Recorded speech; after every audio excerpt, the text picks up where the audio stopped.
Et on commence donc avec cette histoire digne d'un scénario de film catastrophe. Deux jeunes aviateurs perdus hier dans le brouillard alors qu'ils cherchaient à rejoindre Reims.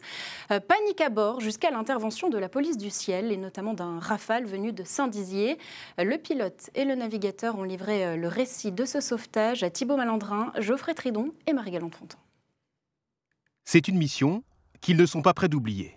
Dimanche, ce pilote et ce navigateur sont montés à bord d'un Rafale de la base aérienne 113 de Saint-Dizier pour porter assistance à deux avions de tourisme en difficulté.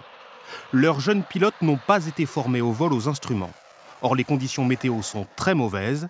Les voilà perdus quelque part au nord de Paris. On a donc su qu'on avait deux avions qui étaient bloqués au-dessus de la couche nuageuse et qu'il fallait faire poser assez rapidement.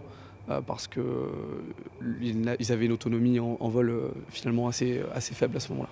Les deux pilotes en perdition devaient décoller de Pontarlier dans le Doubs pour rallier Reims. Ils sont finalement localisés à proximité de Beauvais. L'objectif, c'est les poser parce qu'ils ont une faible autonomie.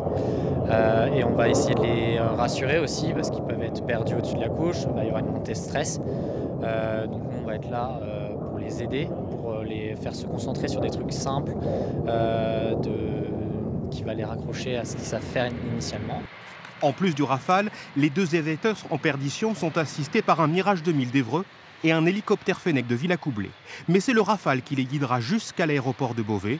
Un travail d'équipe entre le pilote et le navigateur. On s'est partagé les tâches. Pour ma part, ça a été de parler à la radio à l'aéronef, donc le premier aéronef qui avait le moins de carburant, donc de piloter mon avion. Et pour mon navigateur, ça a été la gestion du deuxième appareil, la prise de météo sur différents terrains et aussi également gérer notre carburant à nous, parce qu'on n'était pas à côté de notre base de départ.